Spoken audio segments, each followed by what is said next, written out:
Welcome, friends, to a special edition of Thoroughly Jewish Thursday, a very somber day for so many reasons.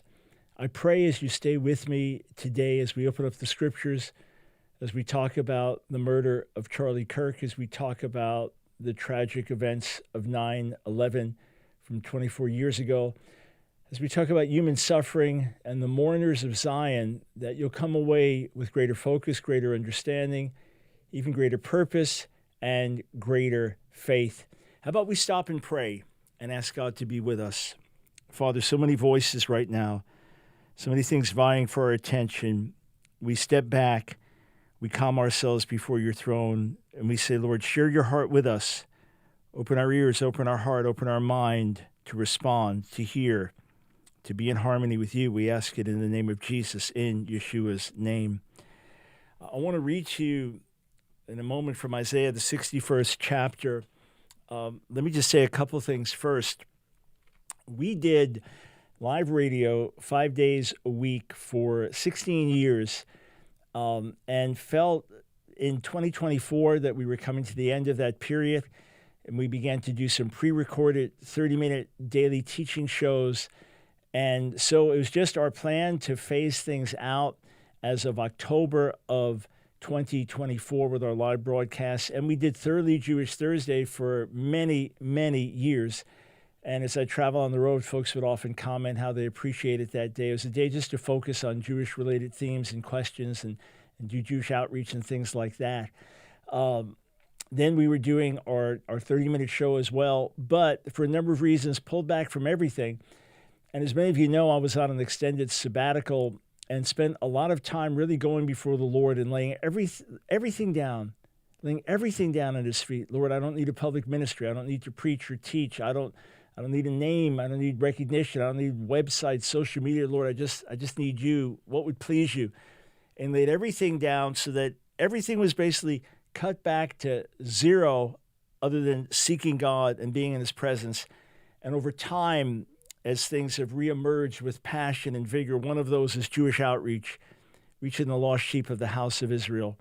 Another is contending for revival and outpouring the church. These things have always been there, but they've reemerged so strongly.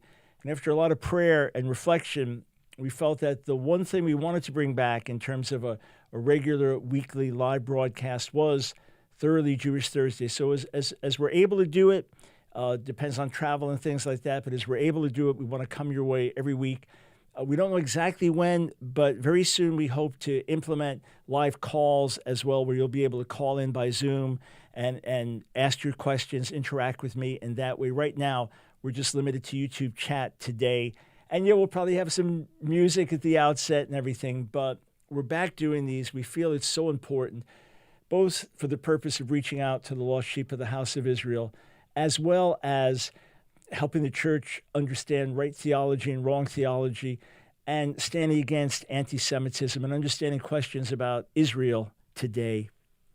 So with that, let me read to you from Isaiah 61:1. These are the words of the Messiah spoken through the prophet Isaiah, beginning with those famous words, Ruach Adonai Elohim alai, the Spirit of the Lord God is on me, Yat Mashach Adonai oti levaser navim, because he has anointed me to proclaim good news to the meek, to the poor. I want to keep reading. I'll read in English.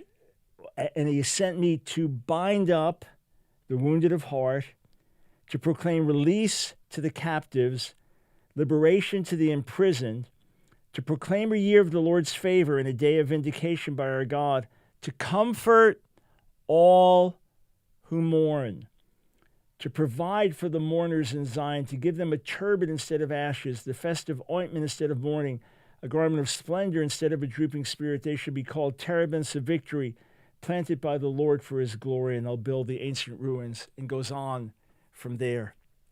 Look at how much is focused on comforting the mourners. Ecclesiastes said there's a time to dance and a time to mourn.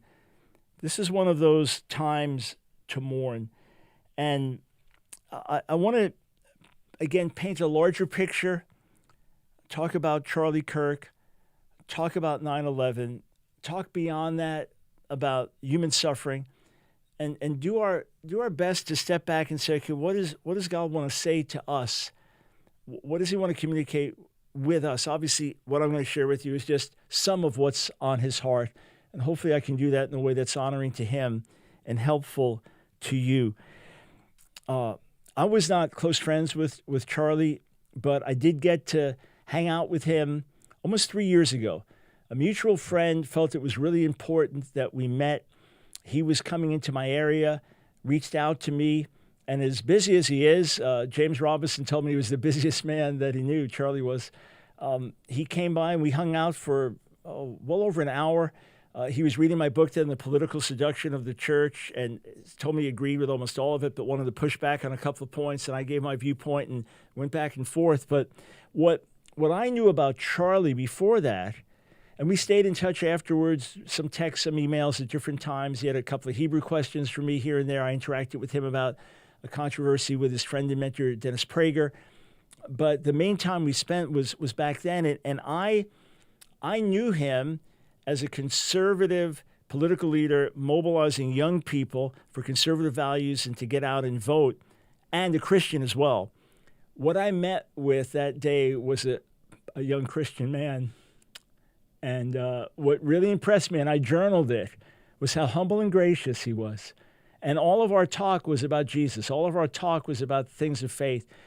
In fact, when we talked about ways that we might be able to work together, he said, hey, what I'd love if you could come on some of these woke Christian campuses with me and talk about what the Bible really says about moral and cultural issues.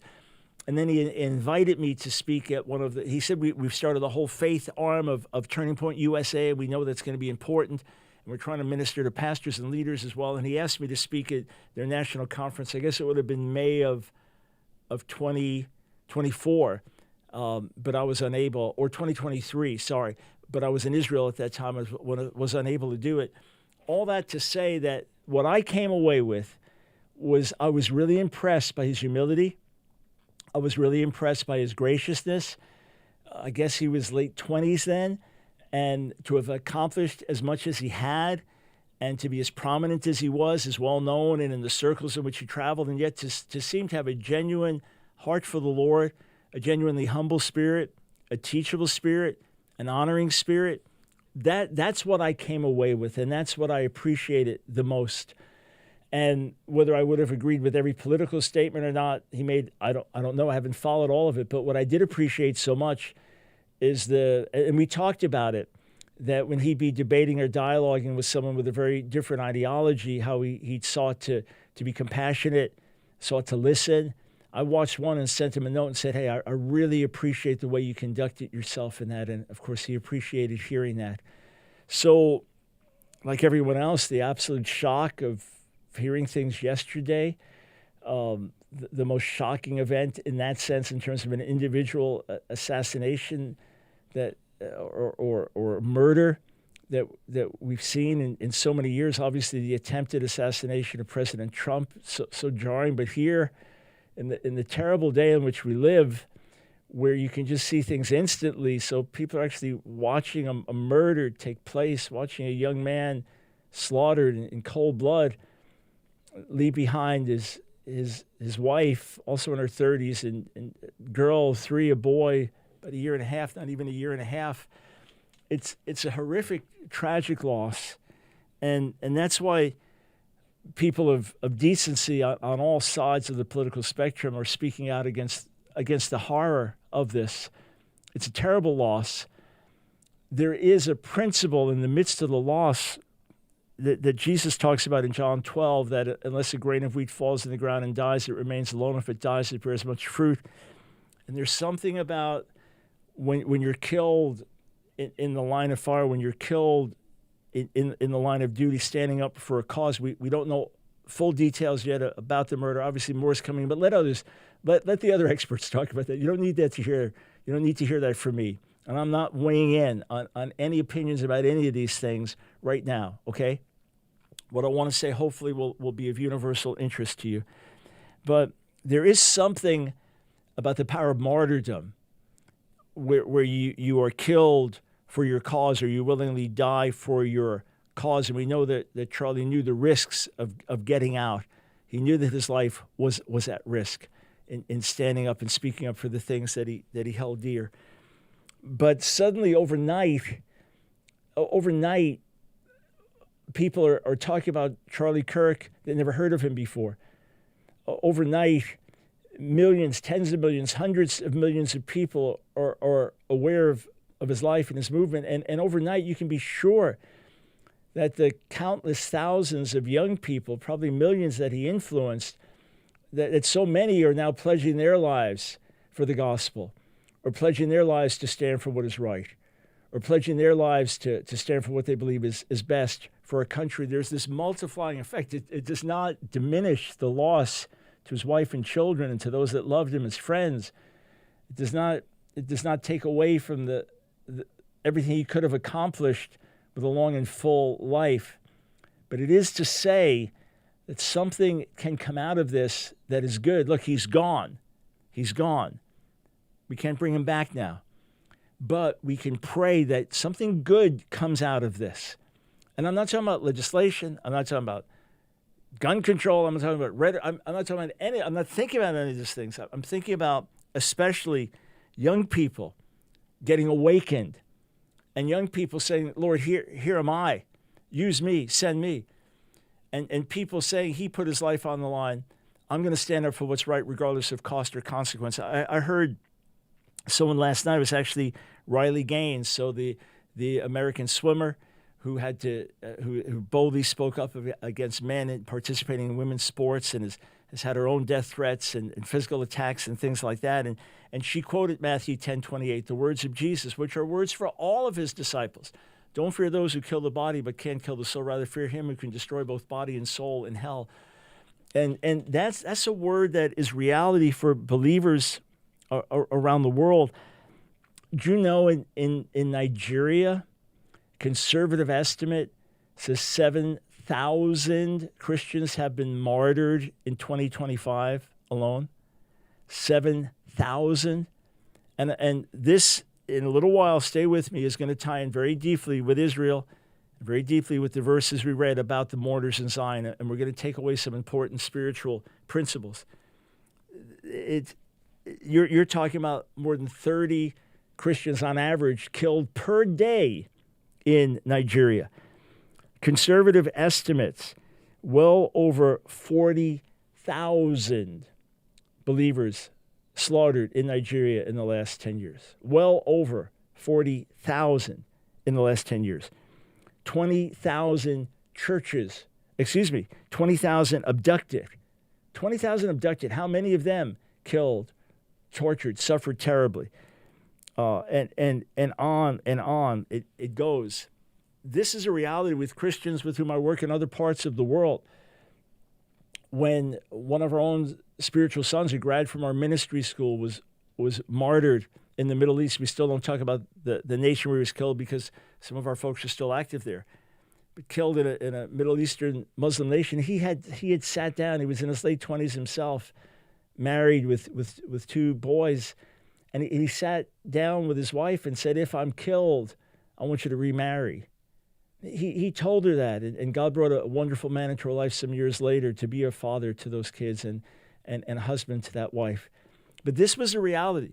Friends that I work with in other countries, I won't mention the names of those countries, this is a reality they face, that they may die for the gospel. They live it, they understand it, and they understand their lives are not their own, and ultimately that's the reality. Yes, what happened is madness. The hatred, the murder is madness. We have to do what we can to foster a society with a different mindset in so many ways. But for every one of us, a believer, your life is not your own. My life is not my own.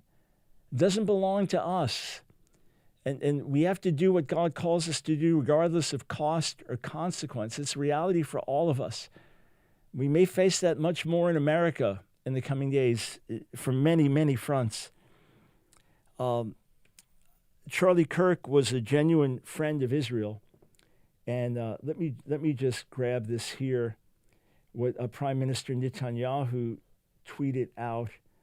He said, Charlie Kirk was murdered for speaking truth and defending freedom. A lion-hearted friend of Israel, he fought the lies and stood tall for Judeo-Christian civilization. I spoke to him only 2 weeks ago and invited him to Israel. Sadly, that visit will not take place. We lost an incredible human being. His boundless pride in America and his valiant belief in free speech will leave a lasting impact. Rest in peace, Charlie Kirk. Very, very sadly, very, very sadly, I've spent time today deleting and blocking comment after comment after comment after comment on social media from Muslims who hate Charlie Kirk and who say he defended genocide in Gaza. I mean, the most vile, ugly comments. I've just been personally doing it, not even asking my team to do it all, just one after another after another. No, not all Muslims feel like that, of course. But he was such a friend of Israel and spoke against the lie that Israel was willfully committing genocide in Gaza. Spoke against that lie that he is, to this moment, greatly hated by many in the Muslim world. And that ties in with 9/11. In the radical Islamic world, America is the great Satan and Israel is the little Satan. And America is looked at as not just a world imperialistic power that goes into other nations and takes over and destroys and brings untold suffering, especially on the Muslim world. America is also looked at as a corrupt Christian nation. In other words, Muslims say, look, America is a Christian nation. The vast majority of Americans for decades have professed to be Christians. And look at all the smut it exports. Look at all the sexual immorality it exports. Look at all the low values and divorce and everything and carnality and so on. Look at everything that it exports around the world. And not only so, America is Israel's staunchest ally and staunchest financial supporter and standing with Israel to help with military supplies and things like that. And therefore, America is the great Satan, Israel is the little Satan. And 9/11 was an attack on America that also fundamentally relates to America standing with Israel. Fundamentally, the attack of 9/11 ties in directly to America standing with Israel and is part of Islamic hatred for Israel, radical Islamic hatred for Israel. And 9/11, another unspeakable tragedy. Another unspeakable tragedy. Nancy, my wife Nancy, sent me just a video clip earlier today, just with names being read, the names of those slaughtered in cold blood. The people just went to work one day, just like Charlie Kirk, went to do his thing, never to come home again. And the second or third name that was read was the name of Douglas Gurian, Nancy's brother, who was killed on 9/11. Just happened to be that day in the World Trade Center, and left behind a wife and 2 children. Sometimes Nancy will look on Facebook and see the posts from his daughter, reflecting on 9/11 and what she remembered about her dad and the stories she heard about her dad. And it's just a few days ago. I'm going somewhere with this, so please listen. Just a few days ago, not far from here, I live outside of Charlotte, broadcasting from outside of Charlotte, that one of the most senseless things we've ever seen took place where a guy, obviously mentally ill, just for no reason whatsoever, just stabs to death a Ukrainian refugee, a young woman in her early 20s, fled the war in Ukraine to come to America to have a safe place. Otherwise, she'd still be in Ukraine if there wasn't a war there. If Russia hadn't attacked and invaded. She comes to the States. She's working at a pizzeria, taking the light train on the way home. And what makes it all the more shocking is that because of cameras on the train, it's videotaped. I actually see it happening. I haven't watched that actual video, but the pictures you see, suddenly he just stands and he's about to stab her. And then you see her just terrified looking up. She still doesn't realize what's happened. And then within minutes, she's bled to death. And these things are shocking the nation. And as much as we become so hardened because we just get everything on, you don't even know what's real or not with AI. You see anything on your phone within seconds, and here's another tragedy and an earthquake and people dying and plane crash. You see everything. Boom, there it is in front of your eyes. And all the violent movies and violent video games, we've just been so immersed for so long. But still, what's happened now in these recent days is just devastating, shocking. And hey, you may not have heard about it, but just a few days before, there was a massacre in Jerusalem, another terrorist attack in Jerusalem. People slaughtered in cold blood. At least 6 killed in cold blood, others injured, including elderly rabbis and people of other ages. That just took place. And there's headlines, gunmen attack bus stop in Jerusalem, killing at least 6. You just get on the bus, and next thing you're being shot and killed. And it was only a few days before that, the shooting in the Catholic Church, the kids from a Catholic school, what were they, 8 and 11, the 2 that were killed, other kids and adults slaughtered in cold blood. And again, demented reasons by the killer who then killed himself. I mean, obviously, any massacre like that is going to be demented, but you just see more the sickness of that person's soul. Worldwide, every day, maybe 1,000, 400,000, 500 people are murdered every day. I'm going somewhere with this, so please stay with me. On average, about 9,000 babies and children die every day from starvation or malnutrition or sickness related to that. 9,000 every day. Calculate how many that'll be just during the 22 or 23 minutes I've been broadcasting so far. You say, man, all you're doing is depressing me. I'm leaving. Okay, what's the point? We are in a broken, fallen, messed up world. We are in a world where every day there's pain and agony. We're just more aware of it now because of the horrific murder of Charlie Kirk, broadcast for the world to see, because of the horrific murder of Irina Zarutska, depicted for the world to see. One tragedy after another, we become more aware, but every moment of every day there's terrible suffering and there's terrible pain. And friends, as much as there's joy and there's celebration and good things happening and babies being born and people being married and lives being changed and the hungry being fed, and a lot of good and wonderful things are happening every moment of every day, and above all, people coming to know God and having their sins forgiven. We must have a realistic mentality. We're not just here for a party. We're not just, like A.W. Tozer said, that so many evangelicals think this world is a playground rather than a battleground. We're in a desperate spiritual war. There are life and death issues taking place every single day. And that's why in Judaism that there is not only daily prayer for restoration and mercy and things like that in the Jewish liturgy. The traditional Jews pray it 3 different times during the day. But there are things built in to remember suffering. For example, if you've ever attended a Jewish wedding, there's a custom where you take and it's right before the celebration, the pronouncing of the Jewish version of that, the culmination of the wedding ceremony. There's a glass, an actual glass that's, glass cup, a glass that is wrapped in a napkin, and the groom stomps on it, and shatters it, and then you can celebrate. You say, what's that about? And it's wrapped in a napkin so the glass doesn't go flying or hurt people.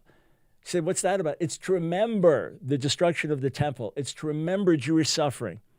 It's to say, even in the midst of celebration, we still remember.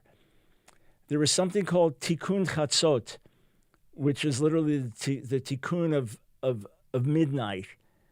Tikkun speaks of restoration, redemption, but it's a series of prayers. And at certain times of the year, these are said, remembering the destruction of the temple, which is symbolic of Jewish suffering. But there have been some rabbis that have made it a life practice to get up at midnight, so you go to sleep earlier, obviously, and get up at midnight to recite these prayers of mourning. In other words, that every single day this is woven in. Paul said he was sorrowful yet always rejoicing. Paul said in Romans 9, he constantly carried the burden of his own people being lost. So that no matter what he was doing, no matter the victory, the joy, he's the one that to the Philippians wrote, rejoice, rejoice, rejoice. And obviously himself knew great joy in the Lord. Also had a pain. He also had a pain. And there's a prayer I want to read to you. It is a prayer for God to comfort the mourners of Zion. And on this day of mourning for Charlie Kirk's family and the horror of his murder, mourning in memory of all the victims of 9/11 and the aftermath on so many families. Do you know how many suicides there were among firemen and law enforcement people that were the first responders to 9/11? And when they were courageously going into one of the towers, looking for people to rescue, and everything comes down and hundreds died. Suicides in the years after. I mean, there's a ripple effect. There's a ripple effect in so many ways. So this is a prayer for the mourners in Zion, and it begins with the word Nicham Adonai Elohim et Avilei Tzion vet Avilei Yerushalayim. And so I'll read it. We'll put it up in Hebrew and English, but I'll read it to you in English. Console, O Lord our God, the mourners of Zion and the mourners of Jerusalem, and the city that is mournful, ruined, despised, and desolate, without her children, banished from her dwellings, and stripped of her glory. She sits with her head covered like a barren widow. Blessed are you, O Lord, who consoles Zion and rebuilds Jerusalem. There are even some Jews who they move into a new house, but they leave one wall partially undone. They leave the wall partially undone to remember the destruction of the temple and Jewish suffering through the ages. So I want to say two things to everyone. Jesus said, and we can take that down. Jesus said, "Blessed are those who mourn, for they will be comforted." God's heart still aches for a dying, hurting world. As much as there's joy in the presence of God, there's also pain in his heart, because he dearly loves his creation. It says in Isaiah 63, in all Israel's affliction, he too was afflicted. Think of that. You say, why doesn't he just do something about it? Well, he is working in this world, but it is a fallen, broken world. And we are his agents of redemption. We are his agents of redemption. So first, let us enter into the suffering of those who suffer and mourn. Let us mourn with those who mourn. Let us weep with those who weep, and let us rejoice with those who rejoice. Right now, for many, it's a heavy day. It's a heavy season. It's a time of great grief. But don't just grieve alone. Grieve to God. Pour out your heart to God. Share your pain with him, that he may share his comfort with you. And not only his comfort, but his hope. Because, friends, in the midst of this fallen world, every moment of every day, God is working wonders. In the midst of this fallen world, people are coming to know him. People's sins are being forgiven. Sick people are healed. Demonized people are set free. Hope is coming to the hopeless. Joy is coming to the depressed. Marriages are being put together. Children are being redeemed. Prayers are being answered. God is bringing life. Let us go forth with the message of redemption. Let us not just get so caught up in this world that it's all about sports and entertainment and materialism and prosperity and earthly things. let us get so caught up with the purposes of God that that's what dominates our thinking. Here I am, Lord, send me. Here I am, Lord, here we are. Send us, use us. There is no life lived like a life lived for God. There is no life lived that a life surrendered to his purposes, whether we live to be 31 or we live to be 131. And when we give ourselves to his purposes, yes, we live in this world. Go out and have a fun dinner with your family, sure. Play some sports with your kids, relax, just take a nice vacation, enjoy the quiet. Yeah, we live in this world. And it says in 1 Timothy 6 that God richly gives us all things to enjoy. Enjoy a sunset, enjoy a sunrise, enjoy the flowers, and enjoy playing with the pets, and enjoy those things. But don't let that be the substance of your life. Let the substance of your life be, here I am, send me, use me. Paul wrote this in Philippians 1. He said, for I earnestly hope and expect that I will in no way be ashamed, but will have sufficient courage, so that now as always Messiah will be exalted in my body, whether by life or by death. And then those three words, for me to live is Christ, to live is Messiah, to die is gain. That's what he was talking about in that context. Your life is not your own. Can I encourage you? Don't be a slave to the fear of man. Don't be a slave to human opinion. Don't be a slave to what the internet says or thinks. Be a slave to the will of God. Be a slave to the purpose of God. And say, Lord, I'm here to do your will in my weakness, in my imperfection. I'm here to do your will. Use me. And he will. There are so many people hurting and suffering. And if you know Jesus, you have something they need. You have a message of hope. You have a message of redemption. You have a message of forgiveness. You have a message of reconciliation. And what's remarkable, even though it'd be nice to be delivered from the water and delivered from the fire, we won't be in this world. Jesus said, John 16:33, in this world you'll have tribulation. And in the words of Psalm 23, Gam ki elech begeit salmavet, lo yirara ki atai madi shiftecha mishantecha hemi yinachamuni.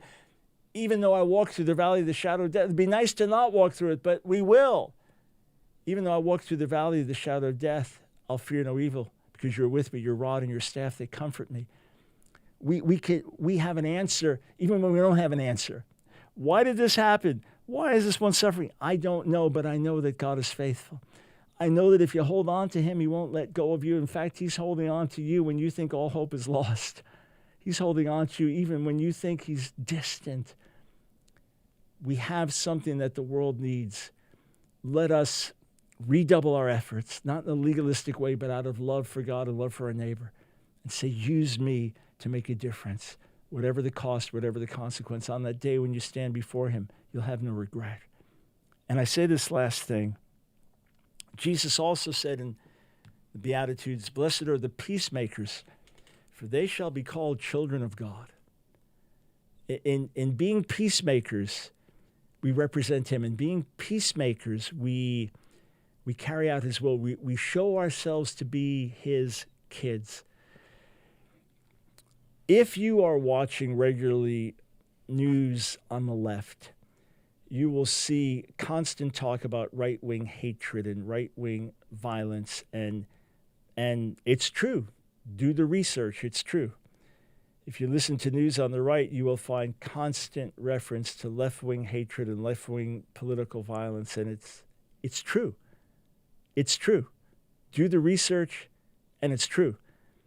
And someone could say, yeah, well, the murder at the Catholic Church, that was anti-Catholic, and that was some young man who thought he was trans, and there was anger towards that, and that's clearly left-wing political violence. Okay, well then go to the Minnesota shootings, and the shooter targeting Democrats with pro-abortion policies, and I watched some of him sharing his testimony, preaching the gospel in Africa, and you go down lists. My goal is not to go down a list.